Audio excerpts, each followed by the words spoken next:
Welcome to Lata's inspiring life acting journey part 3। Friends, इस video को मैंने शूट करने में काफ़ी टाइम लगा दिया क्योंकि शायद मैं वो मेमोरीज रीलिव नहीं करना चाह रही थी, या जो मुंबई की असलियत मैंने तब देखी थी इतने साल पहले, जो भी डिफ़िकल्टी फेस की थी, शायद मैं उसे रीलिव नहीं करना चाह रही थी। मुझे लग रहा था कहीं मैं इमोशनल ना हो जाऊं, हिम्मत नहीं हो रही थी ये वीडियो शूट करने की। लेकिन फिर फाइनली मैंने सोचा कि नहीं, क्योंकि मेरे चैनल में मैं आप लोगों को इंस्पायर करती हूँ, हर चीज़ अपनी शेयर करती हूँ, तो मैं ज़रूर शेयर करूँगी। लेकिन शेयर करने से पहले सब एक बात बता दूँ, जो भी यंगस्टर्स हैं जो मुझे फॉलो करते हैं, प्लीज़ प्लीज़ जो कुछ भी मेरी लाइफ में हुआ, आप ये मत सोचिएगा कि आपको भी वही करना है या आपके साथ वैसा होगा, क्योंकि सबकी जर्नी अलग है, सबकी लाइफ अलग है। बस एक चीज़ कहूँगी, हो या उम्मीद, उसका साथ कभी भी मत छोड़ो।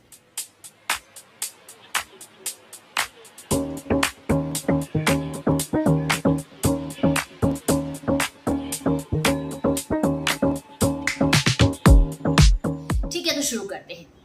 जैसा कि आप लोगों ने मेरे लास्ट वीडियो में देखा होगा कि मैंने लखनऊ में जो है काम करना शुरू कर दिया था। पापा नाराज थे, धीरे धीरे थोड़ा मान रहे थे, फिर भी मैंने काम करना शुरू कर दिया था। प्लेस वगैरह काफ़ी मिलने लगे थे मुझे, तो ज़्यादा नहीं कर पा रही थी हालांकि, क्योंकि टेलीफिल्म्स ये सब काफ़ी करने लगी थी, टाइम कम मिलता था तो प्ले करने लगी।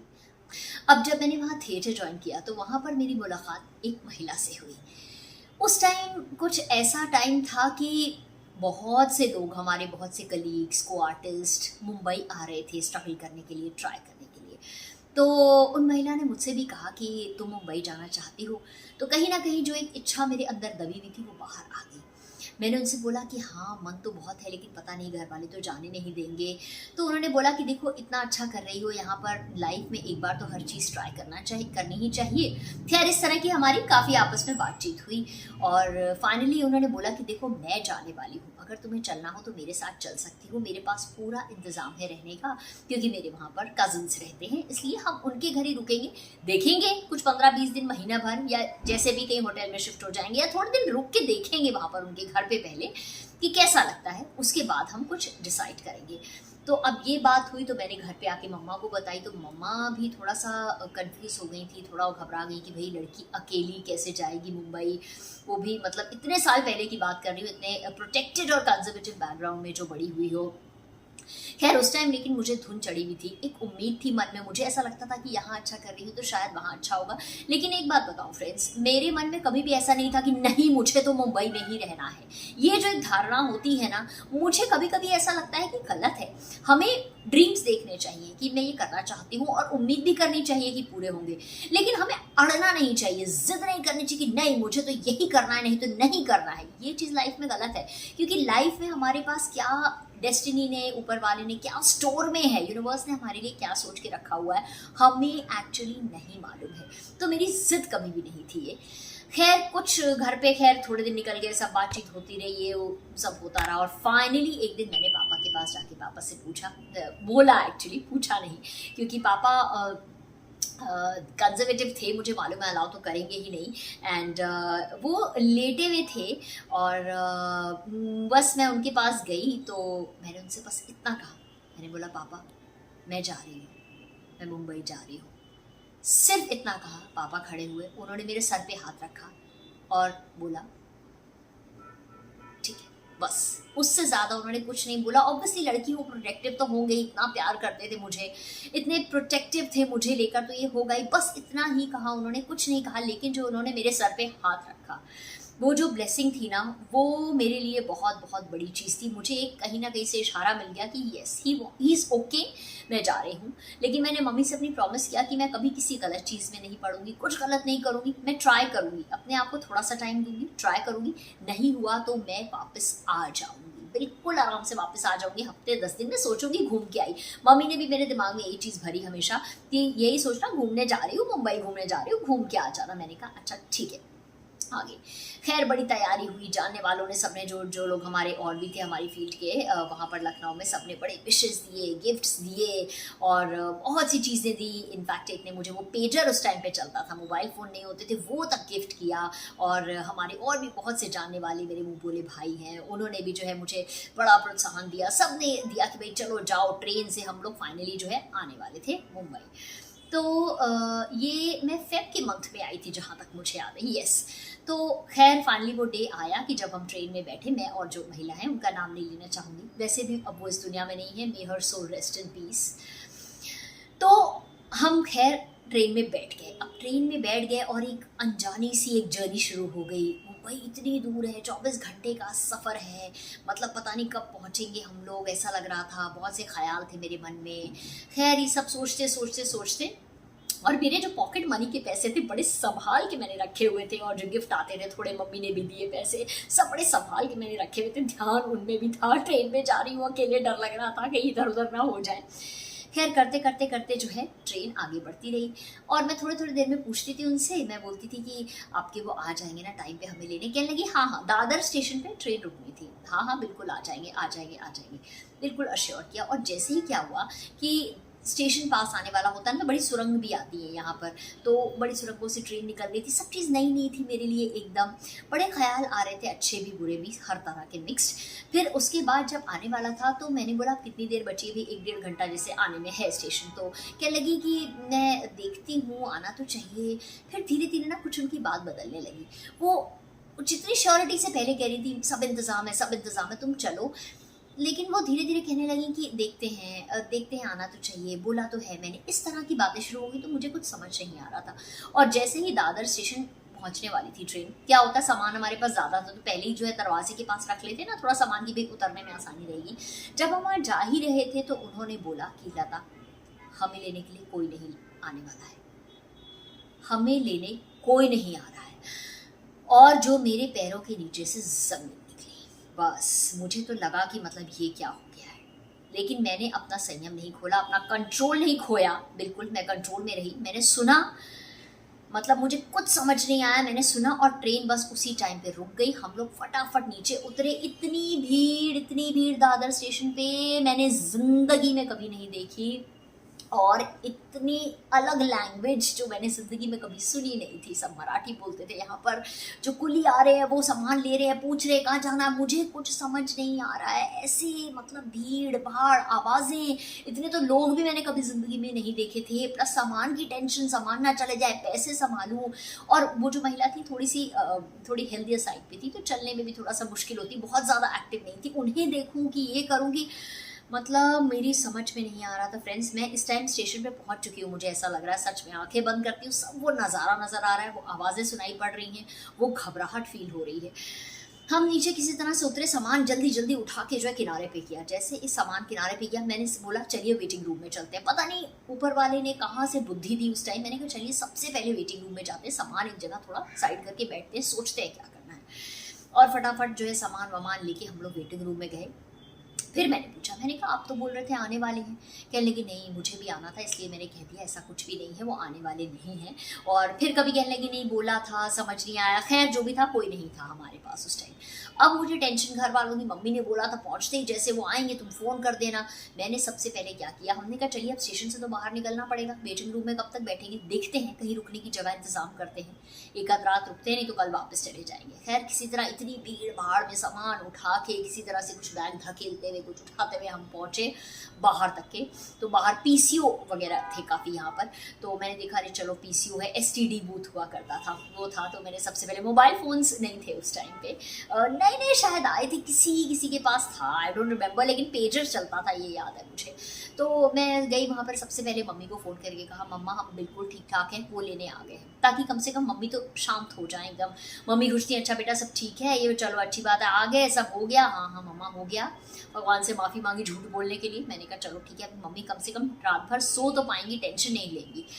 फिर उसके बाद क्या हुआ कि मैंने बोला अब चलिए देखते हैं। तो फिर मैंने वहाँ ही जो पीसीओ था, वहाँ से जितने भी हमारे जानने वाले यहाँ थे मुंबई में, उनके नंबर्स वगैरह सबने दिए थे लखनऊ में कि आप जाके ट्राई कीजिएगा। तो मैं सबको फ़ोन करती रही, कोई उठा रहा है, कोई नहीं उठा रहा है। किसी से बोल रही हूँ कहीं रुकने की जगह रात में मिल सकती है, कोई जवाब नहीं, अरे यहाँ तो मुश्किल है, इस तरह के जवाब आ रहे हैं। लिटरली फिल्मी सिचुएशन थी फ्रेंड्स, सब कोई भी उस टाइम नहीं बोल रहा था। फिर मेरे मुँह बोले भाई जो है लखनऊ में, उनको फ़ोन किया, उन्होंने अपने किसी रिलेटिव का नंबर दिया, उनको फ़ोन किया, उन्होंने फाइनली बोला कि भाई देखो मुंबई में तो ऐसा ही होता है, बड़ा मुश्किल होता है रुकना वुकना यहाँ पर, जैसे बिल्कुल वो जो हम फिल्म्स में देखते हैं ना वैसा ही सीन था।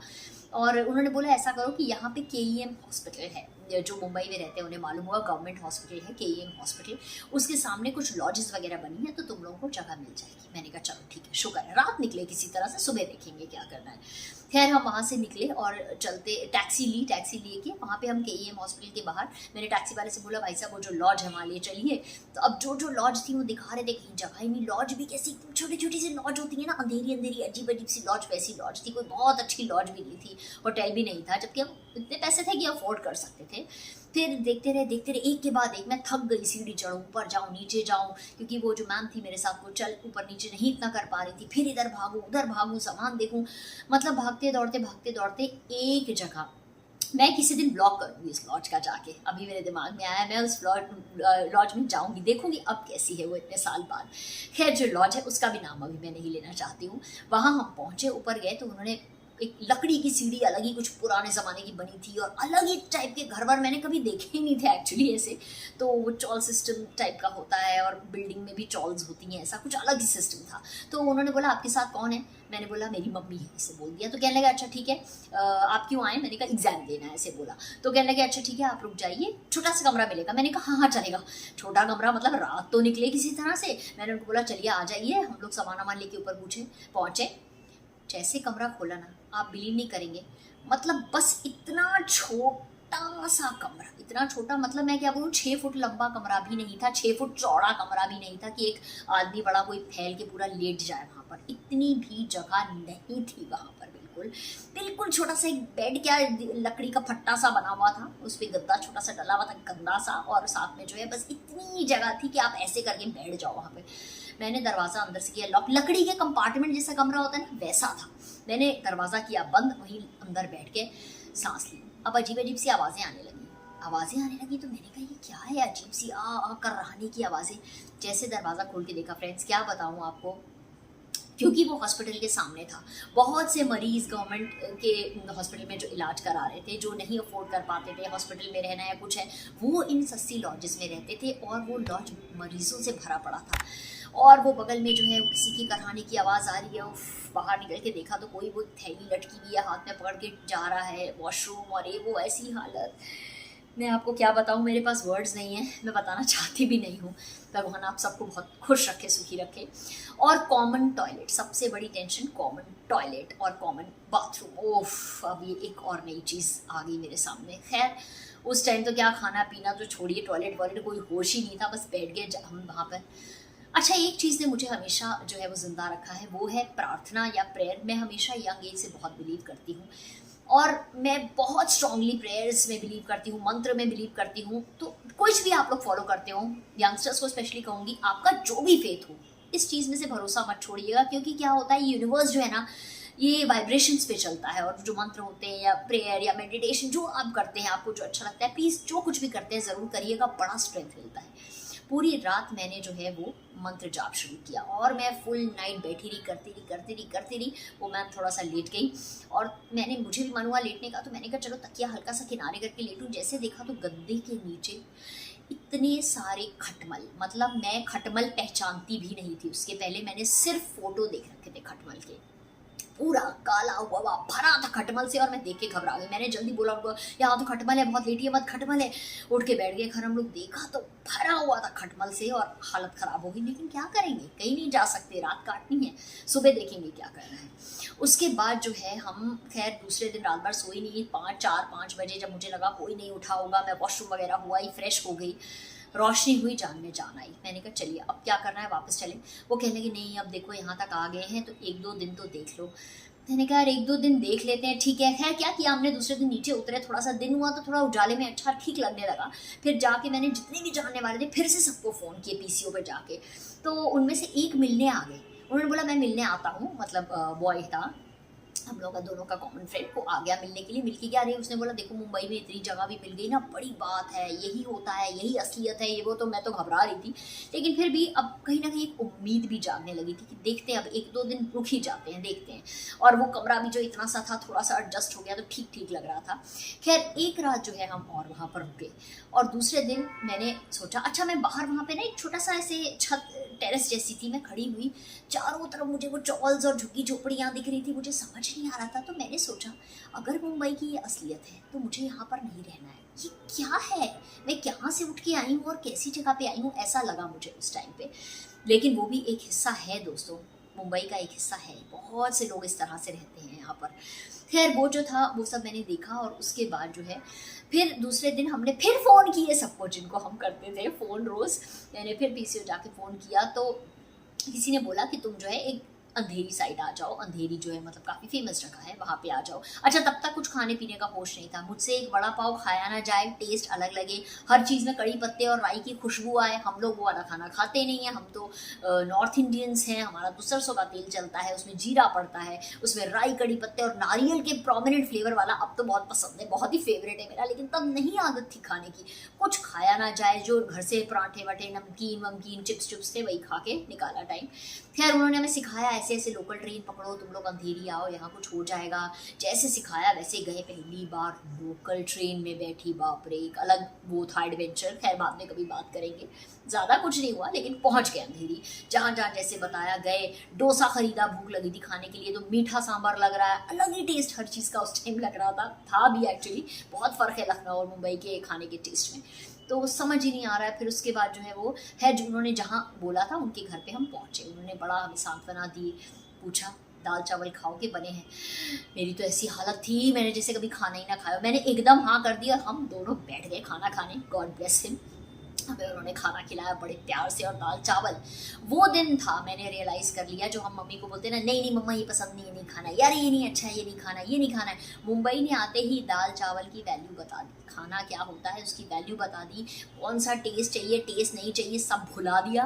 और खाना मिल गया ना, बड़ी बात लग रही थी। अच्छा मतलब घर का बना खाना बेसिकली, इसीलिए घर का बना खाना इतना प्रमोट करती रहती हूँ मैं।